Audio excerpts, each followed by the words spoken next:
আমাৰ দলগাঁও সমজিলা অন্তৰ্গত দলগাঁও LS যেটো আমাৰ লোকসভা বিধানসভা সমষ্টি তাৰ অন্তৰ্গত 313টা PS-ত আমাৰ ভোটগ্ৰহণ কেন্দ্ৰ আছে। এই ভোটকেন্দ্ৰসমূহত প্ৰায় 2,96,000 ভোটাৰ আমাৰ আছে। ইতিমধ্যে আমাৰ গোটেইখিনি টিম আহি নিজৰ নিৰ্বাচনী সামগ্ৰীখিনি গ্ৰহণ কৰিছে।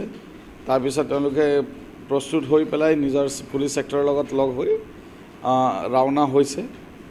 আমাৰ আধা কিছু টিম ইতিমধ্যে ৰাওনা হৈ গ'ল আৰু কিছু টিম এতিয়া ৰাওনা হৈ আছে, প্ৰস্তুতি কৰি আছে। আমি মানে যি ধৰণে প্ৰস্তুতি কৰিছিলোঁ যোৱা এক মাহ ধৰি আমি বহুত ছেটিছফাইড যে আমাৰ যিমানখিনি ষ্টাফ ইয়াতে ইনভলভ হৈ আছে নিৰ্বাচনী প্ৰক্ৰিয়াত প্ৰায় 2,000 আমাৰ নিৰ্বাচনী বিষয়ক লৈ পেলাই আমাৰ পলিং প্ৰিচাইডিং অফিচাৰ্ছ আমাৰ বিভিন্ন চেলবিলাকত কাম কৰা মানুহ সকলোৱে ধুনীয়াকৈ নিজৰ দায়িত্ব পালন কৰি আছে আৰু সকলো স্মুথলি চলি আছে।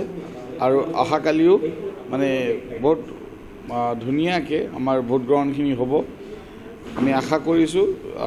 আমি সদায় দেখি আহিছোঁ দলগাঁও বিধানসভা সমষ্টিত ভোটিং পাৰ্চেণ্টেজ সদায় অলপ হাই থাকে। এইবাৰো ৰাইজে ওতঃপ্ৰোতভাৱে ওলাই আহি পেলাই নিজৰ মতদান কৰিব আৰু গোটেই প্ৰচেছখিনি অতি সোনকালে আৰু সুন্দৰভাৱে হৈ উঠিব। স্যাৰ পোলিং ডেট কিবা স্যাৰ চ্যালেঞ্জেস দেখিছে নেকি স্যাৰ?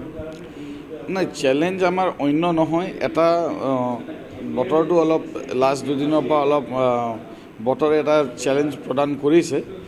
তথাপিও আমাৰ ইয়াতে ল এণ্ড অৰ্ডাৰ দিশৰ পৰা কেতিয়াও সেনচিটিভ লাষ্ট দুটা ইলেকশ্যনত আমি দেখা নাই।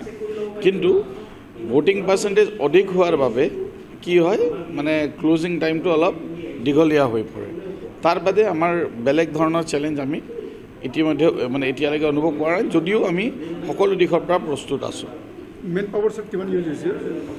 আমাৰ পাৰ টিমত 4জনকৈ প্লাছ আমাৰ পুলিচ পাৰ্চন 2জনকৈ আছে।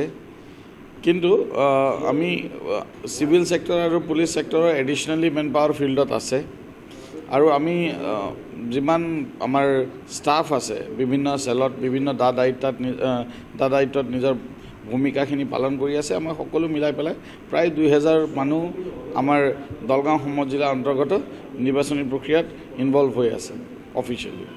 Thank U sir.